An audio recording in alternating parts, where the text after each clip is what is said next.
LegacyMaker, the All Sports Network.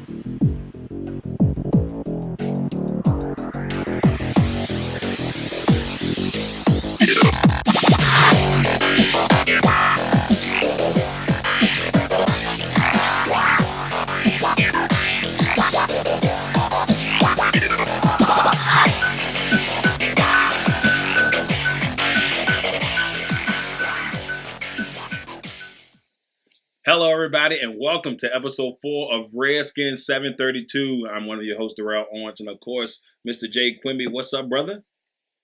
What's up? Nothing much, man. Look, Football is back! That's right, baby. This is the week. We've been waiting way too long, and we are back. Football is about to get underway here starting on Thursday, and then, of course, Sunday. Redskins, Eagles will go down. But before we get into all of that greatness, we got to discuss what happened last week. And we had the cuts, and there's a lot of stuff that we got to process through for Redskin Nation. First of all, let's talk about that last preseason game. Ravens win the game 20-7 over Washington. Now, you can't take so much into this, Jay, because it is the last preseason game. But tell me about the performances that you did like from this game from players.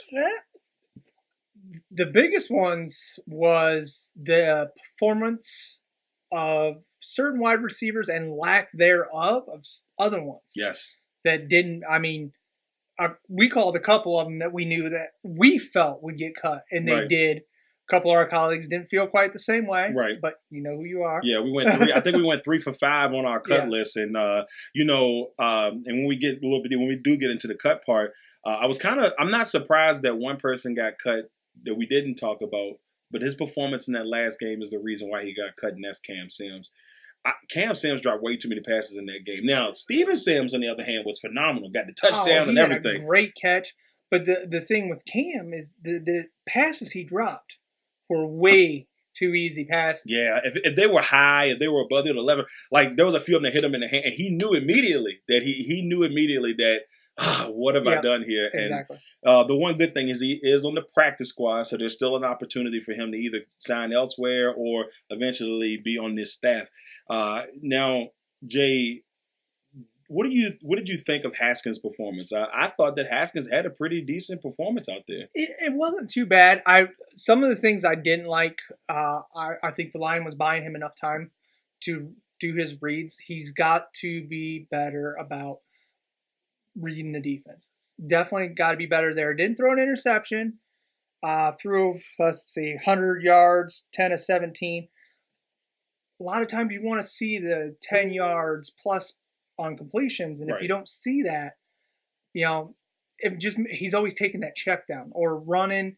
Yeah, I saw him run quite a bit more than he should, especially being in this offense. Well, there was one time that he ran, and I hope I'm not getting my games mixed up, but there was one time that he ran that he didn't slide, and they called a holding penalty, and so he's like, man, my quarterback's taking the unnecessary hit that he doesn't need to take.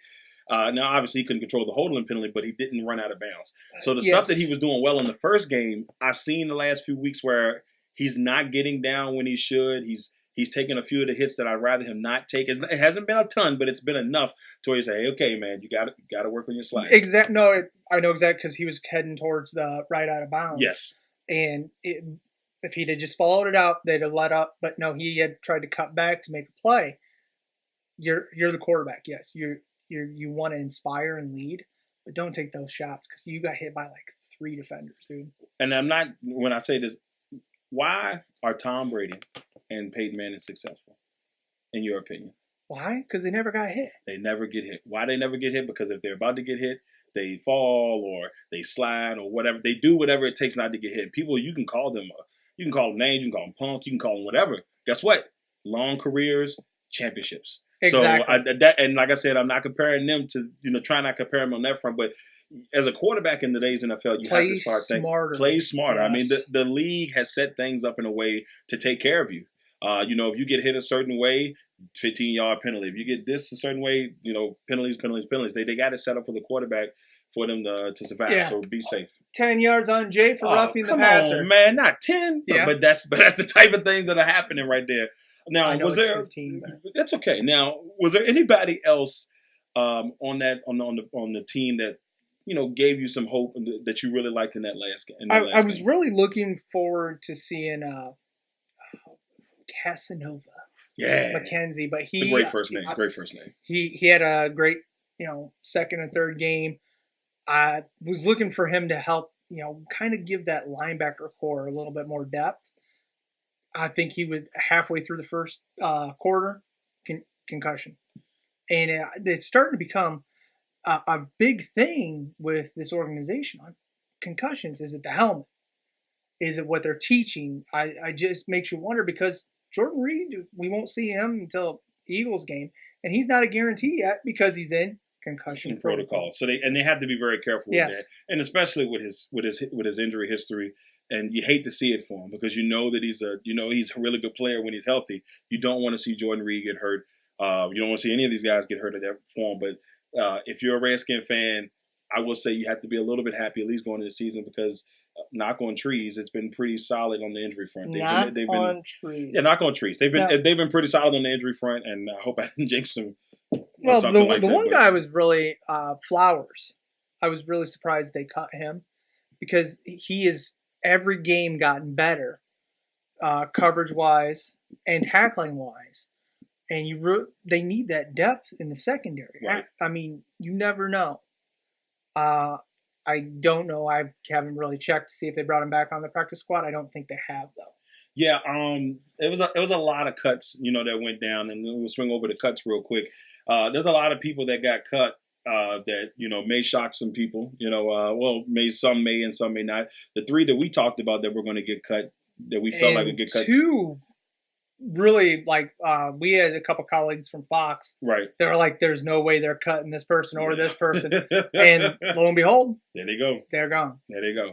And it was crazy because one of those guys was we thought that Dodson had came along a little bit, but obviously the Redskins have been trying to trade him for 2 years. We talked about that last week on the show. But he's now a Minnesota Viking. He's back with Kurt, and he'll be back in Washington in Week 7. And that's the only reason I can think that why, because they cut Treadwell, same rookie class. He was taken, I think 7 picks after Dotson. And then you go back and you got Corey Coleman, another Baylor guy that was taken in the first round in that draft class too, that's looking for a job. Right. So what's going on, man? I know they bring him up there because, his best season, like you had said, was with Kirk Cousins. So he has that chemistry there. But what are we going to see? That's the thing. Don Beebe's son is up there. He's made huge impression, has an undrafted free agent, and he's their third string wide receiver. Well, Dawson's got to do something. And that's where it gets interesting because, this team as a whole has been through a lot of injuries, and they want to make sure they keep the right people. And some of I think one of the names that I saw they got cut, but at least they brought him back on the practice squad that I actually like, and I think he'll bring good depth, is Jeremy Reeves. So it was good to see Jeremy Reeves, even though he did get cut initially. They did bring him back on the practice squad. He's the guy that I like. They did bring Cam Sims back on the practice squad. Also, you had Adonis Alexander, who was a guy that they were huge on last year. They brought him back.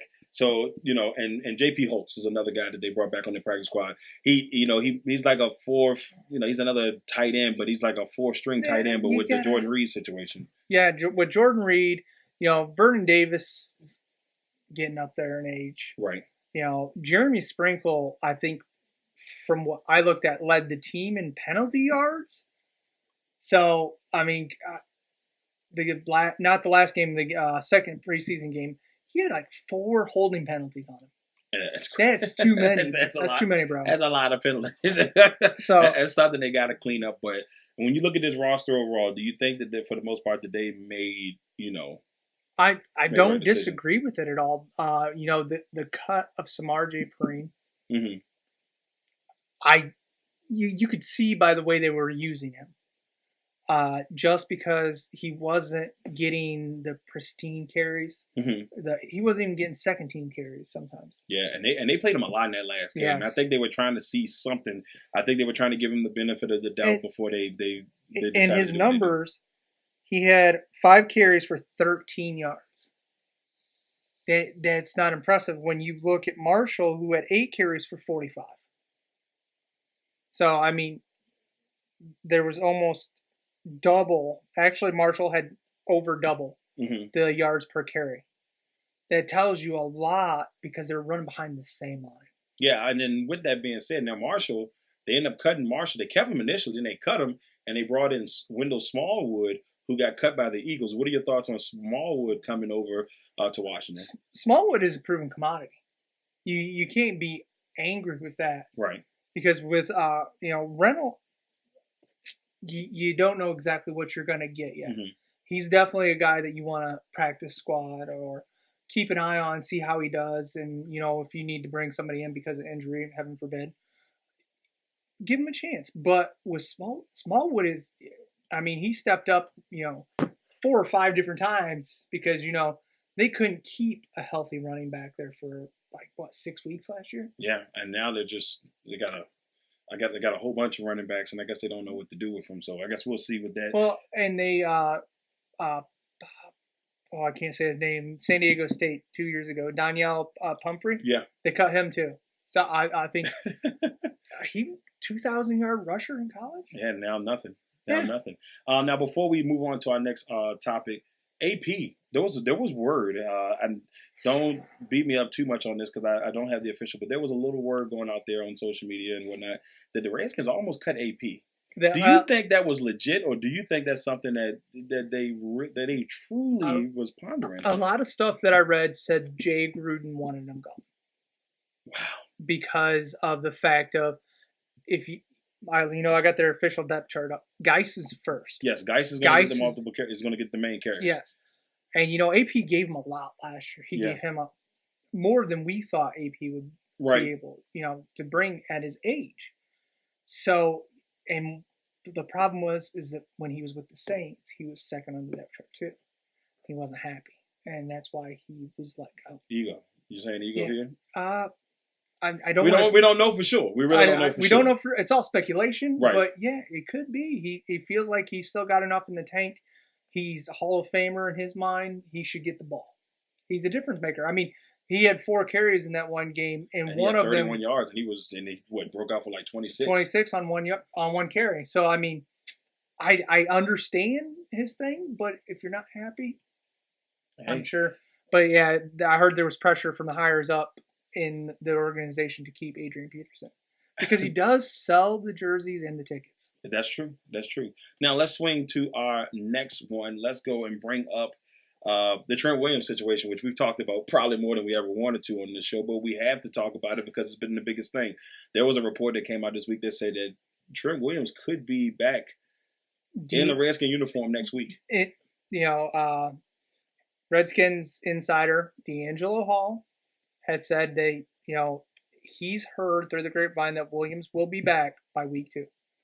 And if that is true, that totally changes this team and division. And I know people look at it and say, he's just an offensive tackle. Guess what? He's one of the best offensive tackles in the game. And yes. He solidifies that line tremendously. And now, even though they have Donald Penn, if he comes back, you can either flip him or you can leave Donald Penn as a backup. You can even rotate him, whatever. But that gives you so much more experience depth. And then you got Christian. I mean, they would just become a better offensive line. My opinion, if you look at it on paper, it could be one of the best offensive lines. Just adding him back in there in the league. Absolutely. If they can get that chemistry going. Absolutely. I agree with you. Now, I mean, you still got that unknown at left guard with Eric Flowers. Right. They've experimented. It's been successful before. Right. And I hope him the best. But I got to see it consistently. You got to see it consistently. Yes. That's going to be the biggest thing. Mm-hmm. All right, Jay. So, with all that being said, finally, Sunday, 1 p.m. at Lincoln Financial, the Washington Redskins take on the Philadelphia Eagles. This is a big test for this Redskin team right off the bat. They don't have an easy schedule. We've talked about that before. They got the Eagles, you got the Cowboys, you got the Bears, and you hit the Giants, and you hit New England. That's your first 5 weeks. How important is a good start for this team? Oh, any team. Redskins, New England, whoever. You always want to go out and you want to win your first game because that gives you that first step on that building block to a winning season. You never want to start in the hole, ever. So, I mean, it's definitely, you need to do that. It just really, I mean, we got to see what Keenum brings. They let McClendon go. So you got Case Keenum and Haskins. That's all you got right now, Right. quarterback. So, I mean, somebody's got to win this game for him. I think this is a game that I'm excited to see this game because I want to see, we're going to see all out Geis. We're going to see Geis in his full strength. I have no worries on my opinion on that. 11 carries, 44 yards. Yeah. His first time getting the rock. And he's a 3-down back. I'm excited to see him play. Yeah, so I mean, I'm hoping that they find a way to mix him and AP together because I really think it could be a really nice 1-2 punch if it happens the right way. Completely different style. So, I mean, it'll definitely keep the defense on their toes. Definitely a nice change of pace on both ends. Then you can throw Chris Thompson in there. So I love what they got going on the running back front. The receiver front, a lot of unknown in a way because I mean, we've seen him in the but McLaren we didn't get to see a lot of. We saw what Harmon could do.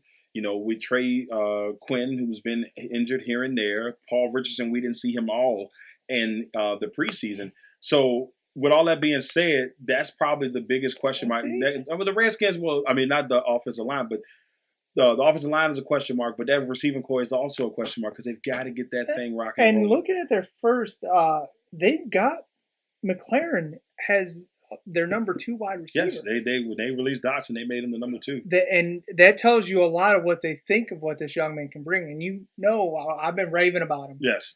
I just absolutely love the type of guy he is, his work ethic, leadership.